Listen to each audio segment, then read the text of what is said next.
సరిగ్గా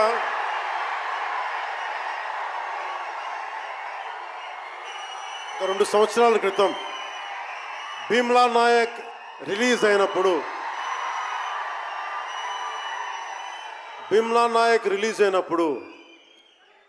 అందరి సినిమాలు 100లో ఉంటే పవన్ కళ్యాణ్ సినిమాలు 10 రూపాయలు 15 రూపాయలతో చేశారు.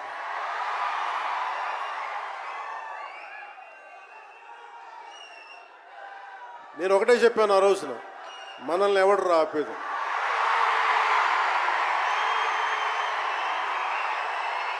This is not about money. This is not about finance. This is not about records. This is about damn guts. This is about damn courage. This is about damn tenacity. We are here. We will stand by. We will serve justice.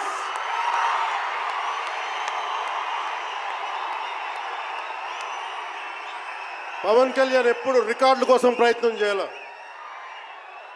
Reluctant actor. మా బ్రహ్మానందం గారు చెప్పినట్టుగా నేనేం కోరుకోలే, నేను ఒక actor అవ్వాలని కోరుకోలే, సగటు మనిషిగా బతుకుదామన్న ఒక్క ఆలోచన తప్ప నాలో ఏం లేదు. అలాంటిది నేను పొద్దున ప్రెస్ మీట్లో రత్నం గారి గురించి మాట్లాడాను.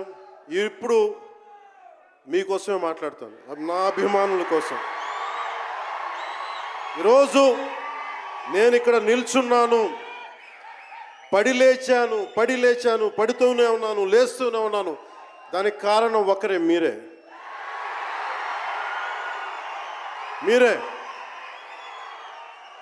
పడిపోయినా, కింద పడ్డా, లేచినా, ఉన్నా, అన్నా నీ వెంట మేము ఉన్నామని.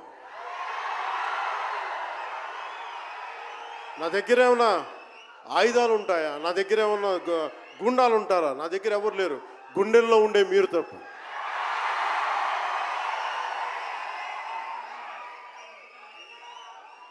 దాదాపు నేను 96లో నా మొదటి సినిమా అక్కడమ్మా ఇక్కడబ్బాయి.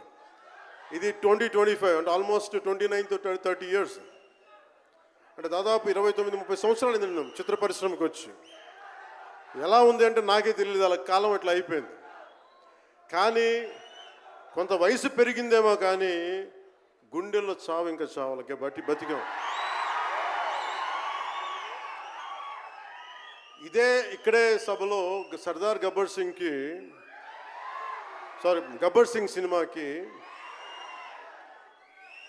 మహబూబ్ నగర్ నుంచి వచ్చిన ఒక యువకుడి గురించి చెప్పాను, మన అభిమానులు ఒకటి గురించి చెప్పాను.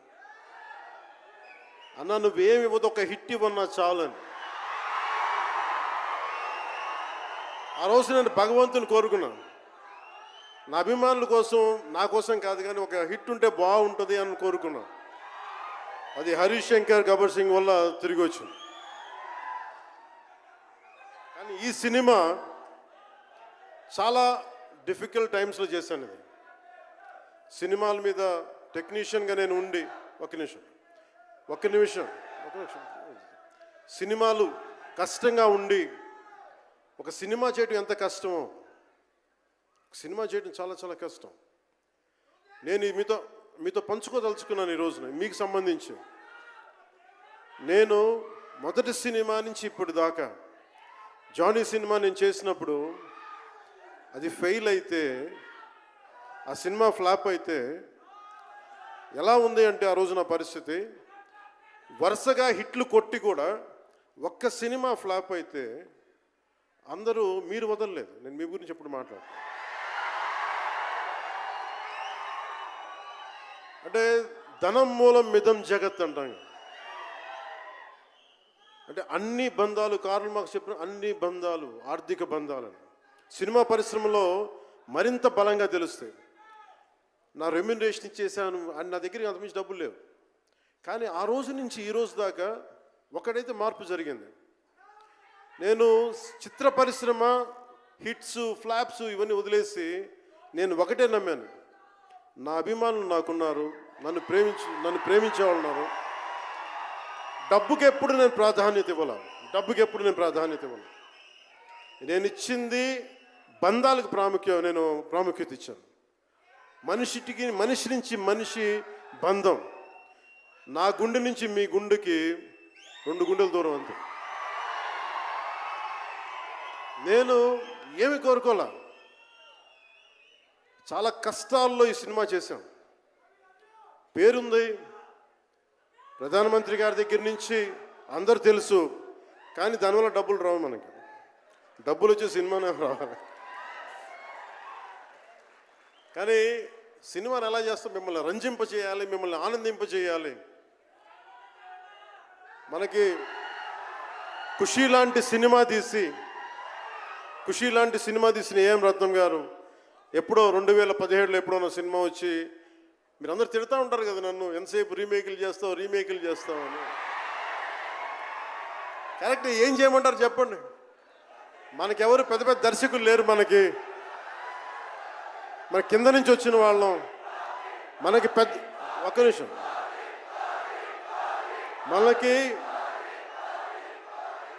మన సినిమాలని చెప్తున్నా, ఓజీ సంతోషం, ఇది వీరా మీకు ఈ సినిమా గురించి చెప్తాను. మీకు అంటే మనకి దర్శకులు ఎవరు లేరు. నన్ను అందరూ కూడా ఈ రీమేక్ చేస్తే వీడితో పని అయిపోతే డబ్బులు వస్తాయి, వీడికి రీమేక్ చేస్తే డబ్బులు వస్తాయి. మధ్యలో నేను చేసిన పాపం వల్ల ఒక ఫ్లాప్ తీసాను అంతే. ఆ ఫ్లాప్ తర్వాత నా గ్రిప్ రాలే మళ్ళీ ఫిల్మ్ ఇండస్ట్రీలో. మళ్ళీ నాకు నిలబడింది ఒక త్రివిక్రమ్ శ్రీనివాస్ నిలబడ్డాడు నా కోసం. ఆయన ఎవరో కూడా తెలియదు నాకు. ఎవరన్నా సక్సెస్లో వెతుక్కొని వస్తారు, అపజయాల్లో వెతుక్కొని వచ్చిన నా మిత్రుడు, ఆత్మ బంధువు త్రివిక్రమ్ శ్రీనివాస్ వచ్చి అప్పుడు జలసా తీశారు. కష్టాల్లో ఉన్నప్పుడు లేదు, అడ్వర్సిటీ రివీల్స్ ట్రూ క్యారెక్టర్ అంటారు. కష్టాల్లో ఉన్నవాడే వచ్చినప్పుడు స్నేహితుడు. అలాంటి స్నేహితుడు నాకు భగవంతుడు త్రివిక్రమ్ శ్రీనివాస్ ద్వారా వచ్చాడు. అలాగే ఎందుకు రీమేక్స్ చేశాను మీకు ఉంటుంది కదా. నా పార్టీని ఎవడు నడుపుతాడు? కొత్త కథలు తీస్తే ఎప్పుడో వెళ్ళిపోద్ది. నా భార్యని కానీ నా పిల్లల్ని కానీ ఎవరు పోషిస్తారు? నేనే పోషించుకోవాలి, దానికి డబ్బులు కావాలి, పార్టీ నడపాలి. వీటన్నిటికీ రీమేక్ అనేది నాకు కొంచెం ఈజీ దారి అయింది. సొంత సినిమాలు కొత్త సినిమాలు చేయలేక కాదు, వేరే దారి లేక. నాకు దేశం పిచ్చి, సమాజ బాధ్యత పిచ్చి, సినిమా మీద ఉన్న కరెక్టే. నేనంటే మీకు పిచ్చి. అలాంటి నేను ఒక మంచి సినిమా రావాలని కోరుకుంటే అది ఏఎం రత్నం గారి ద్వారా వచ్చింది.